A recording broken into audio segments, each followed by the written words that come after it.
In 2010, archaeologists exploring a 5th-century fortress on a Swedish island found a pair of skeleton feet peeking out from a doorway. The team thought it odd that the ancient people had left a body unburied to rot within their village's stone walls, which housed some 200 people. When they later dug up the rest of the skeleton, the team discovered signs that the person had been murdered. Beside him they found the brutalized remains of another. And in houses nearby and on the streets they uncovered more human bones that had been butchered with swords, axes and clubs. It dawned on us that this was actually a massacre, said Clara Alfsdotter, a graduate student at Linnaeus University in Sweden and an archaeologist with the Bohusläns Museum. They were basically going from door to door killing everyone, from young children to older individuals. Alfsdotter and her colleagues have so far identified remains of at least 26 people who were slaughtered some 1,500 years ago in the Sandbyborg Ringford on the island of Åland in the Baltic Sea. The findings, which were published in the journal Antiquity, provide a snapshot into a brutal Iron Age attack and offer insight into the lives of the victims who were murdered in their homes.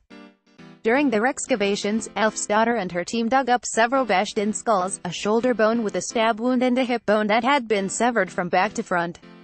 They also found the remains of a decapitated teenager and the bones of an infant who was only a couple of months old. The grisly remains tell a story of a gruesome sneak attack that was like a scene out of Game of Thrones. People have definitely compared it to the Red Wedding. Alfsdotter said. Most of the skeletons showed that people were attacked from behind or the side, she said. Victims also lacked defensive wounds on their arms, suggesting the conflict was less of a fight and more of an execution. Excavations at the Sandbyborg site. So far the team has excavated less than 10% of the site and investigated only a fraction of the 53 houses. They think hundreds of skeletons remain to be unearthed. From their work they have learned about the inhabitants of the Ringford. The attack happened suddenly, as shown by the half-eaten herring that was discovered in one house. The people kept animals like dogs and sheep, many of which starved after the raid. Some people wore expensive jewelry like rings, silver pendants, and gilded brooches. The presence of Roman gold coins in the fort also suggested that the massacre happened after the fall of the Western Roman Empire in 476 AD, which could have created a power struggle on the island. According to the researchers, it's a frozen moment, said Helena Victor, an archaeologist at the Kalmar County Museum in Sweden and the project leader. The bodies are left lying where they were killed. No one has buried them or moved them. What we are seeing is the crime scene, but also what their daily lives were like. In one house they uncovered an older man, perhaps in his 60s, whose pelvis bones were charred. Either before or after he died, his body fell over a fire pit. But what was most striking about this man, who the team said may have been a chieftain or religious leader, was that someone had shoved a handful of sheep teeth into his mouth. We think they tried to humiliate this person beyond death, Victor said. It was customary during this time period to bury the dead with coins so they could pay their way into the afterlife.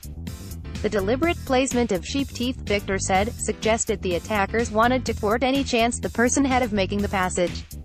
All of the victims found so far have been male, leading the team to wonder what happened to the women.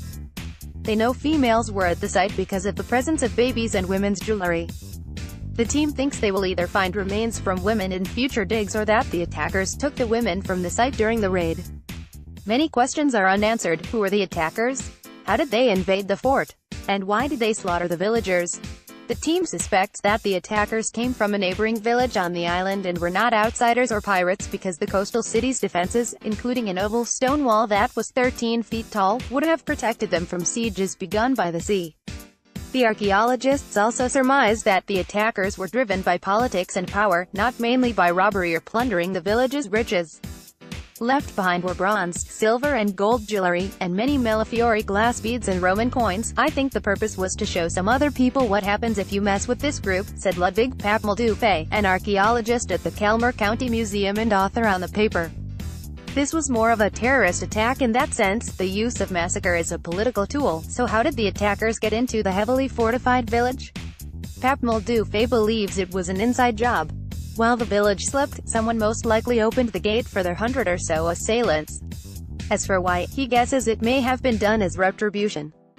The team recently found that the people who built the Sandbyborg Ringford constructed their village over a cemetery, Papmel-Dufay said.